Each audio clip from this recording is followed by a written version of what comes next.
Yikes! My stomach hurts, it's killing me, help! When I arrived at my in-laws' place, my husband started overacting in pain. It obviously looked like he was faking it. Even though I thought so, I still said, "Are you okay? I'm gonna call an ambulance right away, hang in there." As I said this, my mother-in-law interjected, "Taking him to the hospital will be faster than waiting for an ambulance. Take him yourself." No way, if it were really serious with my husband, you'd definitely call an ambulance. They seemed to be trying to get me out of the house by any means necessary. But too bad for them. Ignoring my mother-in-law and husband, I headed for a suspicious closet. Because you see, my name is Jessica Taylor, I'm 36 years old. Just a very ordinary, average housewife that you'd find anywhere. Well, that was until just a short while ago. Today, I want to share with you a somewhat tragic, but also kind of funny story that this very ordinary housewife got wrapped up in. I've always been utterly average without any particular talents. Sure, I'm a bit outspoken and tend to say what's on my mind right away, but I've had a fair number of boyfriends in the past. However, they were all sort of inertial relationships during my student days, and for nearly a decade since becoming a working adult, I hadn't been involved with any men. At the age of 32, a friend from work convinced me to go to a mixer, and that's where I met my destiny. That's how I met David, who would later become my husband. David, for years my junior, for some reason took an interest in me and pursued me persistently. What do you find good about me? I wondered if asking this might make me less likable. But I just couldn't help myself and had to ask. But far from being turned off, David just laughed and said, "It's exactly because you ask anything that comes to your mind." David was so entertaining to talk to, and I found myself increasingly enjoying the time we spent together. Before long, we started dating. A boyfriend after 10 years.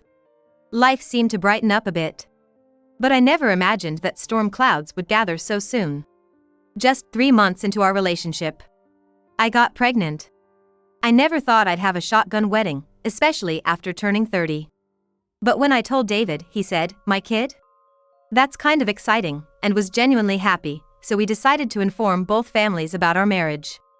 My parents welcomed us with open arms, as if they had been eagerly waiting for this moment, but as soon as we visited David's family home, I immediately got a taste of my mother-in-law's sarcasm. I knew that David's parents had divorced due to his father's infidelity when he was in middle school. I had heard he and his mother had lived alone since then, so I wasn't expecting a warm welcome. I was somewhat prepared, but the assault from my mother-in-law was beyond my imagination. As I introduced myself, she glanced at me and then the interrogation began. "How old are you, Jessica?" 32 years old. "Really? You're 4 years older than David? Which university did you attend?" "I went to the local state college." "Eh? Isn't that a bit of a low-tier university?"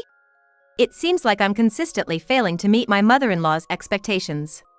Every time she hears my answer, she lets out a heavy sigh. Having raised David single-handedly, maybe her image of the ideal daughter-in-law has become a bit too lofty? But even seeing that, David just chuckles and says, well, not taking it seriously. Nevertheless, in the end, we got married in a sort of it-can't-be-helped manner. With this, it feels like I'm not exactly welcomed by my mother-in-law, and it seems like I can't rely on David either. I wonder if I'll be able to get along with my mother-in-law from here on out. Right after getting married, I'm burdened with these worries. Of course, my prediction was spot on. There was never a warm relationship between me and my mother-in-law.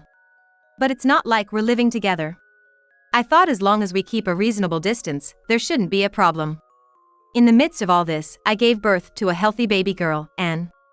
This must be what they mean by "she's the apple of my eye." Just born, and was so adorable. My mother and friends who visited all unanimously said she looks just like me, laughing. But to me, she seems to take after David when she smiles. Blessed by everyone, we were full of happiness, and we decided to go announce the birth to David's family. My mother-in-law, who usually has nothing but snide remarks for me, would surely be happy to see Anne. I believed this without a doubt.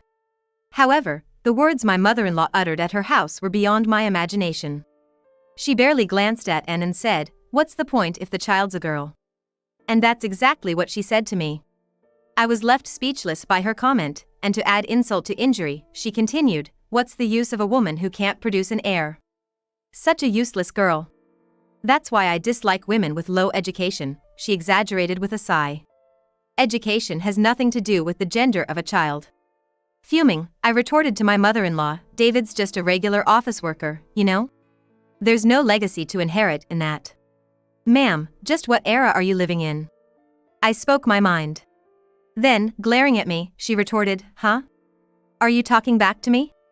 It's unheard of for a daughter-in-law to talk back to her mother-in-law. Has my mother-in-law been time-warped straight from the 50s or something? But I figured any more words would be lost on her, as if she were stuck in a bygone era all by herself. Desperately wanting support, I glanced at David, but he seemed oblivious to our exchange. And to my dismay, after looking at Anne, my mother-in-law said, "This child really does look like Jessica. I'm worried about her future," and she sighed yet again. If she looked like David, even being a girl, she might have had a chance, but with that face. Hoping David would respond, he just chuckled and said, "Mom, that's a bit much. To have his wife and daughter belittled by his mother and for him to feel nothing." Fed up, I declared to them, "This is ridiculous. I'm going to raise and to be someone who isn't deceived by appearances like faces or educational background." With that, my mother-in-law clicked her tongue and said, "Humph. Such arrogance from someone uneducated. Besides, is this child really David's? Doubtful." She went as far as to say that. And with that, we left David's family home amidst a hostile atmosphere. When we got home, I pleaded with David that if his mother is going to mock me and with outdated remarks, at least he should defend us at the moment. But David started to take his mother's side, saying, "Mom just wants to say what she wants, why don't you just let her be? It's not something to get so worked up about." To my surprise, David started taking his mother's side. And then he coldly said to me, "If you dislike my mom so much, from now on, I'll go back home alone when there's business there." That's fine. 3 years have passed. My relationship with my mother-in-law hasn't improved, and I only make appearances at David's family home for holidays like Thanksgiving and Christmas. But recently, David has been going back to his family home quite often. He used to go alone frequently before. But not as much as recently. It was at most once a month. But now, it seems like he's heading there almost every week.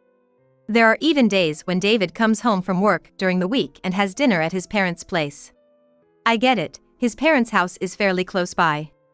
It's about a 30-minute drive if you have a car. But if you're coming from David's company to his folks, you have to pass our house on the way.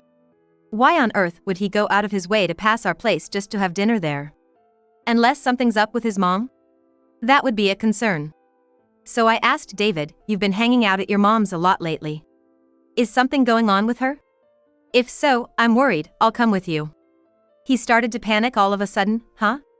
Mom? No, nothing's wrong. She's totally fine. So Jessica, you don't need to come, okay? Why are you freaking out? If she's fine, then good." But I felt something was off seeing David flustered like that. Once you start doubting, everything he does starts to look suspicious. I never questioned anything before, but now that I think about it calmly, there are weird things. David always has his phone with him, even when he goes to the bathroom or takes a shower. When did that start? Was he always like that? And he's been using cologne a lot. Especially when he goes to his parents' place. He makes sure to wear it every time. Why would you wear so much cologne just to meet your mom? That's a bit strange, isn't it? Concerned, I talked to a friend, and she was like, "Could it be an affair? Why don't you check it out? I have a friend who's a PI." No way, hiring a detective is a bit much, right? But when she mentioned it was a friend of a friend, it suddenly seemed less intimidating. Maybe just a trial, to have a little investigation? I suggested. My friend got in touch with her PI buddy, and I got an okay in no time. If there's no evidence of cheating, it's free. And if they find something, you get the friend price, she said. I'd never thought I'd be visiting a detective's office in my life, but out of curiosity, I went there with my friend. Just to check, nothing serious. There's no way David could be cheating. I truly believed that. But reality can be cruel. A few weeks later, my friend called me to the detective's office, where I learned the shocking truth. David was cheating. With a nurse 10 years younger than me. Some woman named Natalie Young. This must be some kind of mistake, right? I couldn't accept it right away, but the detective looked apologetic and said, "It's all true. Here's the proof." And he showed me a pile of evidence, including photos. To my astonishment, there were even pictures of David and his mistress holding hands, entering his parents' home. Why would they be entering his folks' place so cozily? Does his mom approve of this affair? Does a mother who condones cheating even exist? I was deeply shocked, but over time, that shock turned into anger. David had no idea I knew about his affair. "This weekend my mom said she needs help with something, so I'm gonna head over," he told me cheerfully as he set off to his parents' place. He's probably meeting his mistress again. Knowing this might happen, I left and at my parents' and checked my location to meet up with the friend who'd been following David. Turns out, David had already met up with his mistress and they'd entered his parents' place together. I rushed to his folks' house and met up with my friend. After watching for a while, I got a call on my cell phone. I decided to push the doorbell. "Hi, it's Jessica. I haven't been around for a while. I heard David was here today, so I thought I'd come to see everyone too." When I said that, his mother sounded flustered. "Oh? Jessica? Why are you here? Could you open the door for me, please?" "Huh? Oh, yes, of course. Just a moment, will you?" Usually, she would race to the door and, with feigned surprise, retort with something like, "You never come by, and now all of a sudden, what do you want?" But today, something was clearly off. Because she wasn't opening the door right away, I kept pressing the doorbell and started pounding on the front door, calling out, "Can you open the door, please? Is something wrong? This is serious. Should I go around to the back door?" Seemingly worried that I might actually go around to the back, my mother-in-law asked with reluctance, "Jessica, is something the matter?" And finally opened the front door. Something is definitely up, I thought, as I brushed past her and declared with triumph, just popping in, as I entered my in-laws' house. In the living room, David was also looking flustered and asked, "It's rare to see you, Jessica, is something wrong?" "No, not really." While saying this, I looked around the house. Then, I noticed a pair of women's earrings I had never seen before lying in front of the closet. Without hesitation, I made my way toward the closet when suddenly David cried out, Ouch, ouch, ouch, this is bad, my stomach hurts, it's agonizing, help me." And he started to curl up on the floor in pain. "Come on, it has to be an act." And then, my mother-in-law exaggeratedly exclaimed, "What? David, are you all right? I knew you weren't feeling well." Turning to me, she continued, "Jessica, David has been having stomach issues for a while now. We should take him to the hospital." Oh, that's news to me. Thinking this to myself, but finding the situation slightly amusing, I decided to play along with their charade. "Really? Is he okay?" I joined in, feigning concern. "Just hang on. I'll call an ambulance right away." At this, both mother-in-law and David exclaimed in unison, "An ambulance." Like mother, like son. They were quite the duo. I had to struggle not to burst out laughing. But the two of them were too preoccupied to notice my reaction. "We can't wait for an ambulance. Jessica, you must rush David to the hospital." "No. If it's really an emergency, we should actually call an ambulance." She probably didn't even realize what she was saying. She just wanted me out of the house, that's all it was. Unable to contain my laughter, I ignored them and, as I opened the closet, said, "Maybe we should get a nurse to check on him first?" "Oh, but wait, if it's orthopedics, that's a different specialty, isn't it?" As I spoke, a woman emerged from the closet with a smile, "That's true. Maybe I should take a look first." David's mistress, Summer, showed up. Taking Summer by the hand, I said, "Sorry to keep you cramped up in there." To which Summer replied with a smile, "Oh no, not at all, I'm fine." My mother-in-law, witnessing all this, murmured with an expression as if the world had ended, "Why?" The thing is, I had received a report from a private investigator suggesting that Summer might not be aware that what she was engaged in was an affair. So, I had approached her beforehand. Indeed, as the detective guessed, Summer believed that David was a divorced single man.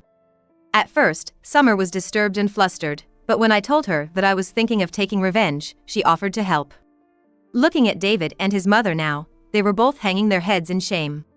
Slamming the investigation report I had received from the detective on the table in front of them, I demanded, "Care to explain this?" The two of them remained silent, offering no explanation.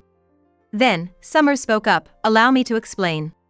According to her, my mother-in-law was the one who had orchestrated the meeting between her and David. At the beginning of the year, my mother-in-law had sprained her ankle and had been visiting the orthopedic clinic where Summer worked. She had taken a liking to Summer, a young and pretty nurse, and had introduced her to her son, David. At first, Summer was hesitant, but her mother-in-law insisted, telling her that David's previous wife had betrayed him and run off with another man. She said David was deeply hurt, a story Summer had been told. Because the mother-in-law was so persistent, and her colleagues at the nursing station also said, "He's had it rough, just meet him once," Summer was persuaded to meet David. But once Summer met David, she found his stories interesting, and as they went out for meals several times, she began to want to support this once married, wounded man, and their relationship developed from there. Summer turned to me and said, "As I told you the other day, I'm truly sorry. I'll pay the alimony. I'll do anything." She apologized like that. But it wasn't Summer I wanted an apology from. I told Summer, "Thank you for your cooperation." And then, I confronted the mother-in-law and David again. "So, is this story true? It's about time you started talking for yourself." Then David finally said, "My mom forced me into this. Well, I am a man, and, Summer is young and cute, right? But I never intended to betray you, Jessica." "Really? Mom said she'd make sure you wouldn't find out. When will this guy stop blaming his mom and running away?" Apparently, the mother-in-law thought the same thing, because she said, "David, you seemed happy enough meeting with Summer. Don't put all the blame on me, that's cowardly." And then she turned to me, "Besides, Jessica, you're to blame too, aren't you? It's obvious that a young and cute nurse like Summer is better than an older woman with less education like you. Plus, Summer doesn't talk back to me like you do. Now that it's out, just divorce David. It's actually better this way." The audacity was astonishing. Well, I had been planning to divorce anyway, so that was fine by me. I thrust the divorce papers at David and said, "I was planning on this anyway. But you'll be paying alimony and child support." David was like, "Alimony and child support? Of course. We're divorcing because of what you did." As I said this, the mother-in-law was laughing. "That's fine. I'll pay the alimony and child support. After all, Summer is a nurse. There's no problem at all." Oh dear. Is the mother-in-law really that clueless? When I looked at Summer, it seemed she felt the same as I did. Summer confronted the mother-in-law, "It seems like you're making it sound like David and I are going to marry, but I have no such intention. I wanted to break up with you right after I heard about it from Jessica.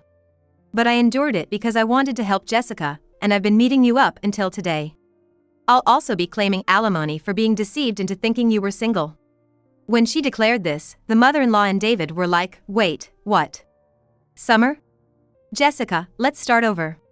For Anne's sake, I think it's better if we stay together," David pleaded. They were all saying what suited them best. But neither Summer nor I felt that way at all anymore. We both said, "We'll be hiring a lawyer for the rest. Please don't contact us ever again." And with that, we left the in-laws' house on good terms. Later, it seemed that the actions of the mother-in-law and David had spread throughout the neighborhood. It turned out that Summer had been telling her fellow nurses about the ordeal, and the story had quickly spread. Ostracized by the community, the two sold the family home and moved away.